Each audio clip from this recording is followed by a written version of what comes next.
Hello everyone, मैं आप सभी का स्वागत करता हूँ स्टोरी टाइम में, जहाँ मैं आप सभी के लिए लेकर आता हूँ कुछ मज़ेदार स्टोरीज़। तो आज जो मैं आपको स्टोरी सुनाने वाला हूँ वो है कार्तिक और उर्वशी की स्टोरी। तो चलिए शुरू करते हैं।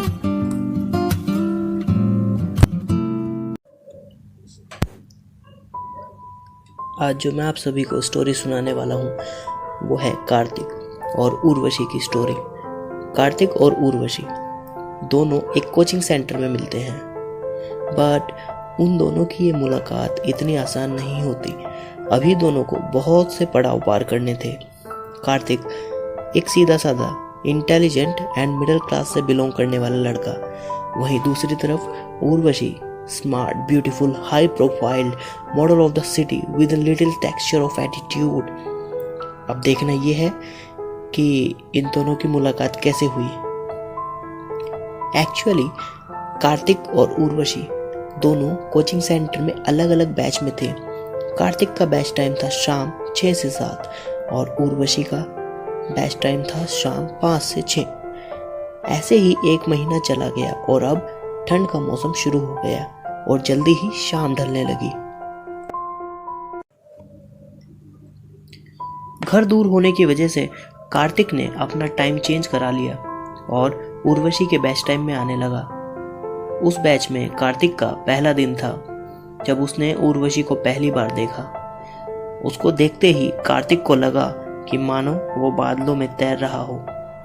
उसका पूरा शरीर जम सा गया और बस वो उर्वशी को ही देखे जा रहा था। उर्वशी क्लास में एंटर हो ही रही थी और कार्तिक भी उसको देखे जा रहा था। उसकी नजरें हट ही नहीं रही थी। उसको लगा कि मानो ये वक्त यहीं रुक सा गया और उसकी धड़कनें और भी ज्यादा तेज चलने लगी। कार्तिक उसके फेस को देख रहा था। उसके चेहरे से शरारत साफ झलक रही थी और वो अपनी ड्रेस में किसी परी से कम नहीं लग रही थी। उसको देखने के बाद तो कार्तिक के पैर मानो 7वें आसमान में थे। उसको समझ ही नहीं आया कि उसके साथ ये क्या हो रहा है। फिर उर्वशी कार्तिक की बराबर वाली सीट पर आकर बैठ गई।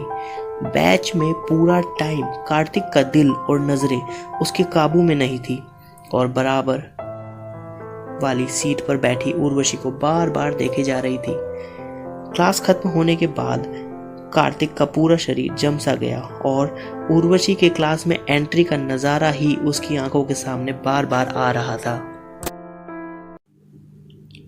फिर बड़ी मुश्किल से कार्तिक ने खुद को संभाला और उठकर अपनी साइकिल स्टैंड से साइकिल निकाली और जैसे ही घर जाने लगा तो उसने देखा कि उर्वशी भी अपनी स्कूटी से घर जा रही है और दोनों को एक ही रास्ते से जाना है। बस फिर क्या था, कार्तिक की साइकिल हवा में उड़ने लगी और उस दिन उर्वशी ने भी कार्तिक को पहली बार नोटिस किया था, शायद उसकी साइकिल की स्पीड को देखकर। कार्तिक बहुत ज्यादा खुश था। उसे पहली बार इतनी खुशी हो रही थी और ऐसा क्यों हो रहा है वो खुद नहीं जानता था। अगले दिन वो कोचिंग जाते वक्त बहुत एक्साइटेड था उर्वशी से मिलने के लिए, पर किसे पता था कि कार्तिक बहुत जल्द उर्वशी से दूर चला जाएगा। कैसे, चलिए जानते हैं। उस दिन कार्तिक और उर्वशी एक ही सीट पे बैठे थे और उर्वशी ने तभी एक टॉफी खाई और उसका रैपर सीपीयू में डाल दिया, जिस बात का कार्तिक को बहुत बुरा लगा। उसने इस बात की शिकायत अपने फैकल्टीज से कर दी और उर्वशी को बहुत बुरा लगा और कार्तिक भी अपनी इस बेवकूफ़ी पे बहुत शर्मिंदा था। उसने उर्वशी को समझाने की बहुत कोशिश की पर उर्वशी पहले ही कार्तिक से नाराज थी। ऊपर से उसे कार्तिक के समझाने का तरीका भी कुछ अजीब सा लगा और उन दोनों में एक अदृश्य दीवार सी खड़ी हो गई। पर अब भी कार्तिक का प्यार कम नहीं हुआ।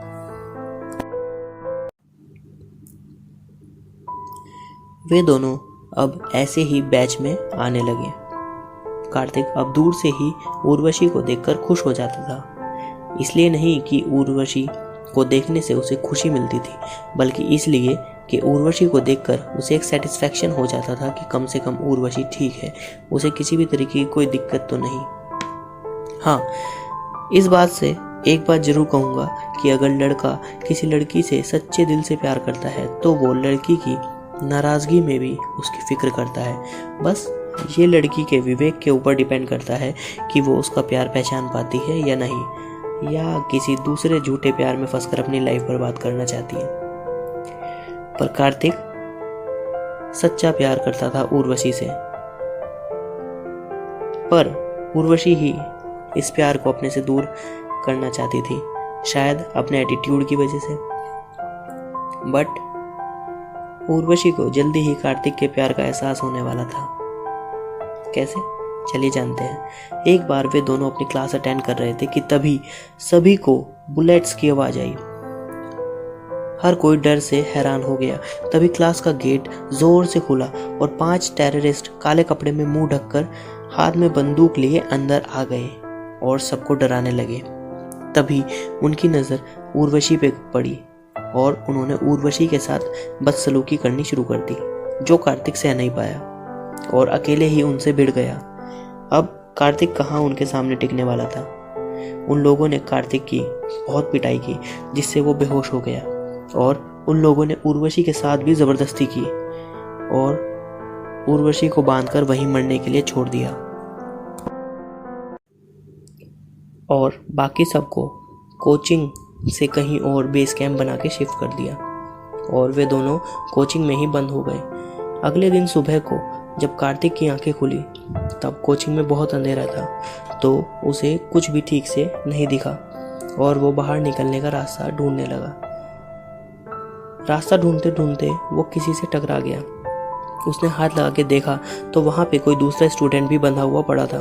उसने तुरंत ही उसके हाथ खोले और उसके हाथ खुलते ही कार्तिक को एक जोरदार तमाचा पड़ा। वो समझ गया कि ये स्टूडेंट कोई और नहीं बल्कि उर्वशी है। पर उर्वशी पहले से ही जानती थी कि पूरे सेंटर में बस वे दोनों ही अकेले थे।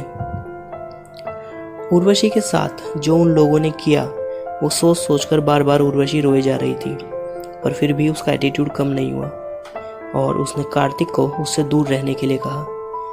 कार्तिक भी उससे गुस्सा हो गया और उससे दूर रहने लगा। ऐसे ही 2 दिन बीत गए। कार्तिक का भूख प्यास से बहुत बुरा हाल हो गया था, पर उर्वशी को फिर भी इतनी भूख प्यास नहीं लग रही थी। उसी दिन उर्वशी जब नींद में थी तभी उसकी आंखें खुली और उसने देखा कि कार्तिक उसको कोल्ड ड्रिंक पिला रहा था और उसके बाद उसने उसे कुछ बिस्किट भी खिलाए, पर वो कुछ नहीं बोली, बस कार्तिक को नोटिस करती रही। कार्तिक उसे बिस्किट खिला के वहाँ से खड़ा हुआ और धीरे से बोला, पागल कहीं की, अगर तुम मुझसे नाराज रहोगे तो क्या मैं तुम्हारी सेवा नहीं करूँगा? हाँ ऑफ कोर्स, मैं तुम्हारी सेवा नहीं करूँगा क्या? तुम्हारा ध्यान भी तो रखूँगा, पागल। तभी अचानक कार्तिक को खांसी उठी और उसने अपनी खांसी को रोक लिया और चुपचाप उर्वशी से दूर जाके बैठ गया। तभी कार्तिक को उर्वशी के सिसकने की आवाज आई और वो बोल उठा, उठ गई महारानी सो के? यार मुझे एक बात बताओ, तुम इतने रो क्यों रहे हो? जब से हम दोनों यहाँ पे बंद हुए हैं तभी से देख रहा हूँ, रोए जा रहे हो। माना कि मैं भी अपने घर से दूर हूँ, तुम भी अपने घर से दूर हो, पर इसका मतलब ये तो नहीं है कि रो जाओगे। कार्तिक की अच्छाई को देखकर उर्वशी का दिल पिघल गया और उसने सारी बातें जो भी टेररिस्ट ने उसके साथ की थी सब कार्तिक को बता दी। फिर क्या था, ये बात सुनकर कार्तिक को बहुत बड़ा झटका लगा। फिर उसने खुद को संभाला और उर्वशी को भी हिम्मत देने लगा। ये बात देखकर उर्वशी फूट फूट कर रो पड़ी और जाके कार्तिक से गले लिपट गई और उर्वशी को रोता देखकर कार्तिक भी रो पड़ा और ये बात कहने से खुद को नहीं रोक पाया कि चुप हो जा पगली, मैं सब कुछ सहन कर लूंगा पर तेरी आंखों में आंसू नहीं सहन कर सकता, तो प्लीज चुप हो जा। कुछ देर बाद दोनों चुप हो गए। फिर उर्वशी ने कार्तिक को वापस से एक जोरदार चाटा मारा।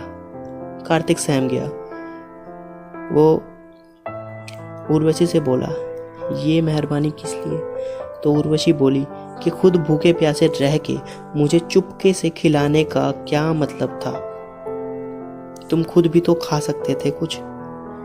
तो इस पर कार्तिक ने बोला कि तुम मुझसे नाराज थी और मेरी कोई बात सुनने को तैयार भी नहीं थी, तो अब मेरे पास और कोई रास्ता ही नहीं था, और वैसे भी मेरे पास कम ही सामान था जो मैंने घर ले जाने के लिए रखा था, इसलिए ख़त्म ना हो जाए इसलिए बस तुम्हें खिला रहा था। ये सुनकर उर्वशी फिर से कार्तिक से गले लिपटकर रो पड़ी और रोते रोते उर्वशी बोली कि अब मुझे और शर्मिंदा मत करो। मैंने तुम्हारे साथ बहुत गलत किया है, पर अब मैं इस गलती को सुधारना चाहती हूँ। I love you Kartik, I love you so much. ये बात सुनते ही न जाने कहाँ से कार्तिक के अंदर एक अजीब सी एनर्जी आ गई और उसने वहाँ से निकलने का रास्ता भी ढूंढ लिया और दोनों वहाँ से बाहर आ गए। दोनों बहुत खुश थे, पर तभी अचानक कार्तिक को चक्कर आया और वो ज़मीन पर गिर गया। उर्वशी को समझ नहीं आया कि ये सब क्या हुआ। वो कार्तिक को लेके तुरंत हॉस्पिटल चली गई। डॉक्टर्स ने बताया कि उसको चोटें लगने से और इतने दिन तक बिना कुछ खाए पिए रहने से कोमा अटैक हुआ है। अब अगर 2 हफ्ते के अंदर कोमा से बाहर नहीं आया तो उसकी डेथ भी हो सकती है, वरना लाइफ टाइम के लिए कोमा में भी जा सकता है। ये सुनकर उर्वशी के पैरों तले ज़मीन खिसक गई, पर उसने हिम्मत नहीं हारी। वो पूरे मन से कार्तिक की देखरेख में लग गई, बिना कुछ खाने पीने का ध्यान दिए पूरा दिन पूरी रात बस कार्तिक के पास बैठकर रोती रहती थी और उसका पूरा ध्यान रखती थी। उसका रूप भी उतर गया था, रंग भी अब उसका सांवला पड़ गया, पर कार्तिक का साथ नहीं छोड़ा। अब दी गई टाइम लिमिट का लास्ट डे था। उर्वशी समझ गई कि अब कार्तिक नहीं उठेगा, तो अब वो भी कार्तिक के साथ हमेशा के लिए सो जाएगी। और जैसे ही उसने अपने हाथ की नस काटने के लिए चाकू हाथ पे रखा, तभी उसे एक आवाज आई। ये आवाज कार्तिक की थी। वो बोला कि अगर मेरे से नाराज हो तो मुझे 2 चांटे फालतू मार दो, पर ऐसे छोड़कर तो मत जाओ। मैं कैसे जी पाऊंगा तुम्हारे बिना। और ये आवाज सुनते ही उर्वशी के चेहरे पे एक बहुत बड़ी स्माइल आई और उसके चेहरे पर आंसुओं का सैलाब उमड़ पड़ा। उर्वशी कार्तिक को गले लगा के फूट फूट कर रो पड़ी और बोली, मुझे माफ कर दो प्लीज, मैं अब कभी तुम्हें नहीं मारूंगी, बस मुझे छोड़कर कभी मत जाना। मैं तुम्हारी हर बात मानूंगी, हर काम करूंगी, बस मुझे भी अपनी लाइफ में छोटी सी जगह दे दो। तो इस पर कार्तिक बोला कि मालिक खुद अपनी ज़मीन के लिए बोल रहा है। वो बोला, अरे पगली, मेरी तो पूरी लाइफ ही तुम्हारी है और आज से मैं भी तुम्हारा ही हूँ। तो इस तरह से हमारी इस स्टोरी के लव कपल्स हमेशा एक दूसरे के साथ रहे, जीने तक भी और मरने के बाद भी। अगर आप सभी को ये स्टोरी पसंद आई है तो सिर्फ उसे शेयर करें जिसे आप कार्तिक जैसा प्यार करते हैं। Thank you very much.